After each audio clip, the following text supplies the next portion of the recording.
Muito bem, telespectadores da Superi TV, em especial do Superi Notícias, desta quarta-feira, dia 20 de janeiro, neste segundo bloco, como eu disse na passagem de bloco do primeiro para a segunda parte do jornal desta quarta, estou aqui no escritório da advogada Gabriela Januário para a gente poder falar um pouco mais sobre essa questão do direito previdenciário, mas antes, claro, de entrar nesse ponto fulcral da entrevista de hoje, vamos falar também como é a vida de uma jovem advogada que recentemente saiu da universidade. Primeiramente, Gabriela, obrigado por ter aceitado o convite, por nos receber aqui. Seja muito bem-vinda. Na verdade, eu não posso nem falar seja muito bem-vinda, que eu que tenho invadido seu espaço, né?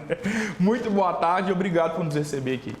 Boa tarde, Gustavo. Boa tarde, telespectadores. Eu que agradeço o convite. É um prazer te receber aqui no escritório. Muito obrigada e eu estou assim maravilhada de estar participando aqui com você hoje. Obrigado mais uma vez, Gabriela. Para a gente poder começar nosso bate-papo, antes, como eu disse, de entrar no ponto cerne aqui da nossa entrevista, que é para poder falar do direito previdenciário, que nos últimos anos ganhou uma abrangência muito grande, principalmente após a reforma da Previdência. Eu queria saber de você, tão jovem, antes da gente poder já entrar na questão do escritório, da advocacia como um todo. Como surgiu seu interesse pela área do direito, pela área da justiça? Como é que se deu a ideia de você poder fazer o curso de direito? Bom, desde o ensino médio, eu sempre gostei muito de estudar, gostava muito de leituras e partiu o interesse vendo outras pessoas, né? Porque na época da escola a gente ia em fórum, a gente assistia às audiências, aí eu comecei a me interessar e como eu estudava muito, eu falei, olha, esse é o caminho, porque o direito a gente tem conhecimento que a gente precisa ler, a gente precisa estudar sempre, por isso que eu iniciei a faculdade e dei certo na graduação justamente por conta disso, nesse meu interesse e vontade de estudar e aprender sempre. É um pouco parecido com quem entra no meio do jornalismo, né? Principalmente essa questão da leitura, ela é muito reforçada, especialmente pelos professores durante todo o processo da faculdade. E aí, já na faculdade, quando você entrou, imagino que você não se surpreendeu, porque já era algo que você tinha interesse. Como é que foi a faculdade, os estágios, qual é a importância de poder estar fazendo estágio durante o processo de formação? Olha, na faculdade eu sempre estudei muito, sempre gostei muito de estudar. Mas o que fez diferença na minha trajetória, sem dúvida alguma, foram os estágios. Porque a prática é totalmente diferente do que a gente aprende na faculdade. E graças a Deus eu fiz estágio desde o terceiro período da graduação. Eu comecei a fazer estágio, fiz estágios voluntários, fiz estágio em órgãos públicos, fiz estágio em escritórios.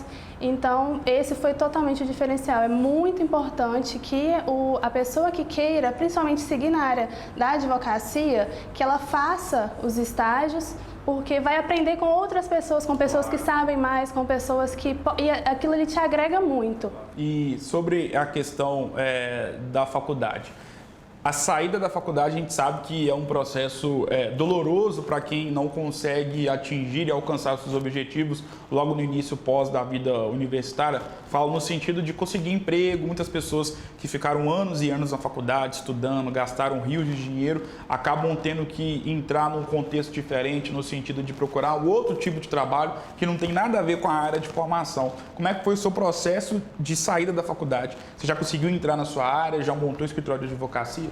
Olha, quando eu saí da faculdade, eu já estava com a AB, eu passei na AB em fevereiro de 2018, formei em dezembro de 2017 e o início foi muito difícil. Sim.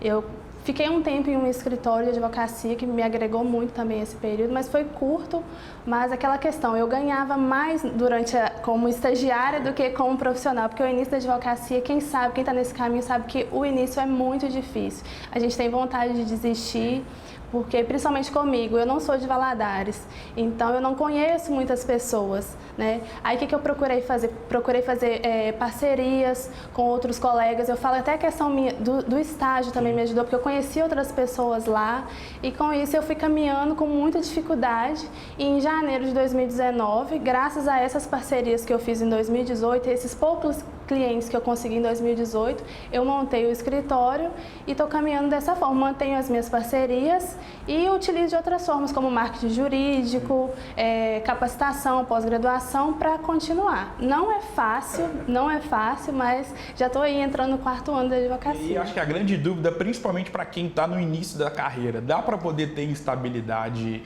sendo advogado?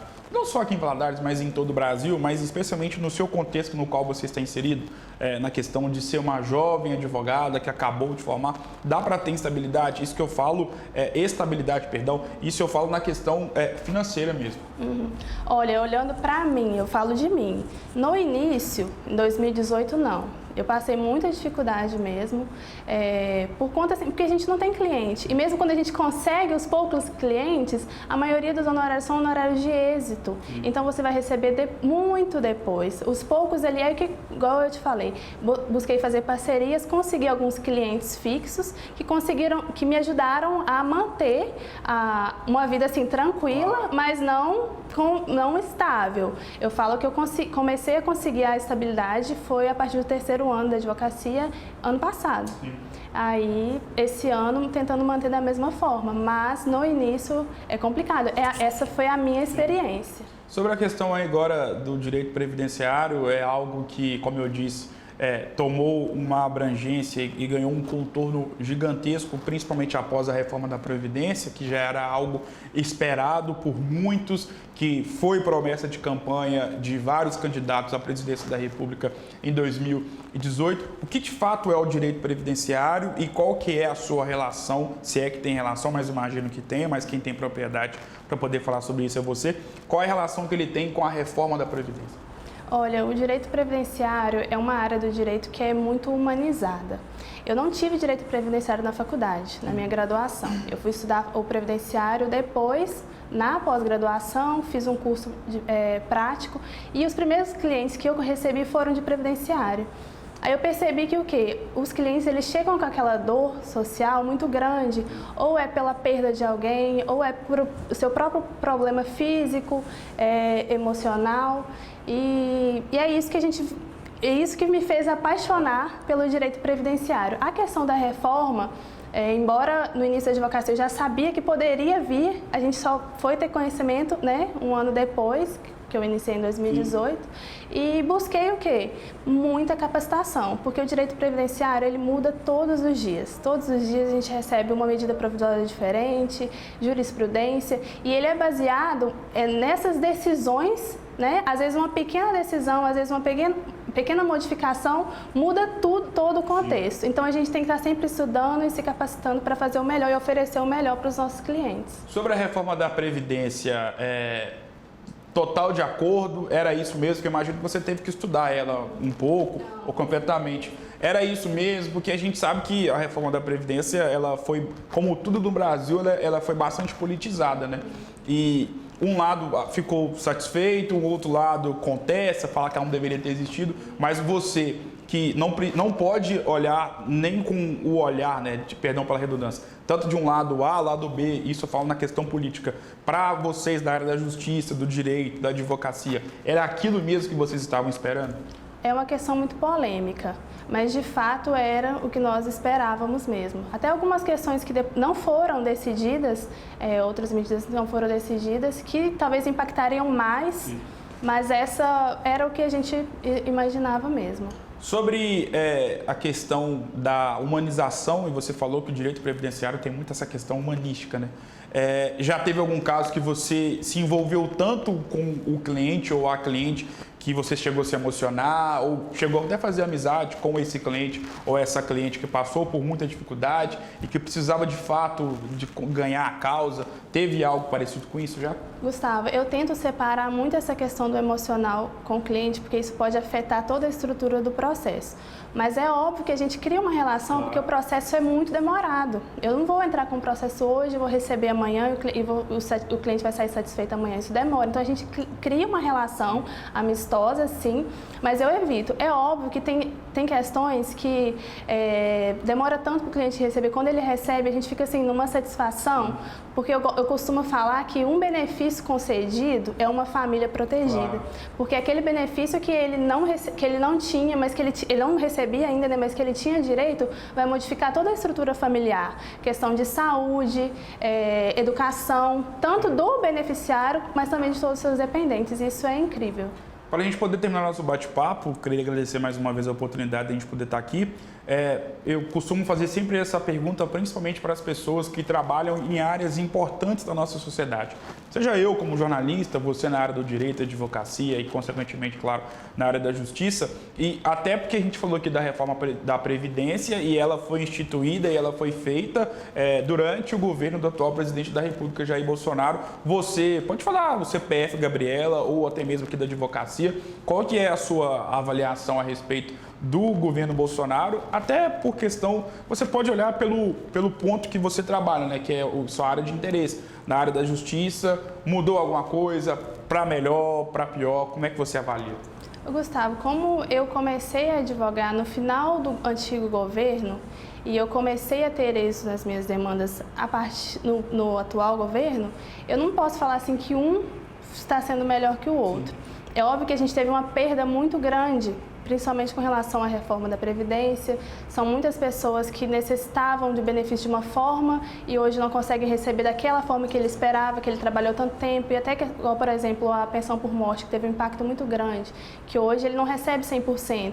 Então, às vezes, o que gera essa decepção, essa tristeza, tanto da parte do cliente quanto nossa, é com relação a isso, é aquela expectativa e de ter caído tanto como aconteceu. A pandemia afetou muito a área de vocês? Principalmente a área do direito previdenciário, questão de audiência? Afetou porque a justiça paralisou um período. E eu tenho, assim, graças a Deus, os meus processos, por ter iniciado mais recente, os meus processos são eletrônicos. Sim. Então, eu não perdi, os prazos continuaram funcionando da mesma forma. O que aconteceu foi o quê? O INSS ficou paralisado, as demandas ficaram um tempo a mais ali paradas por questões de perícia médica, não estava acontecendo, mas teve uma forma, depois de receber, que era antecipação de auxílio-doença, que as pessoas conseguiam receber sem precisar ir ao INSS. Assim, foi difícil, mas não impactou tanto por conta dos processos serem eletrônicos para mim. Gabriela, primeiramente, terceiramente já, obrigado mais uma vez por você ter aceitado o convite, da gente poder estar aqui com você. E coloque aqui, né? Pode falar suas redes sociais, quem quiser te procurar aqui no seu escritório ou através também, claro, das redes sociais, fique à vontade. Meu Instagram é Gabriela Januário Advocacia. Eu tenho publicado diariamente conteúdos informativos, respeitando sempre o Código de Ética e o Estatuto da OAB. E podem ficar à vontade para me seguir lá. Muito obrigada, Gustavo. E foi um prazer te receber aqui. Eu que agradeço mais uma vez. O Superi Notícias desta quarta-feira vai para o seu segundo intervalo e na volta o noticiário esportivo.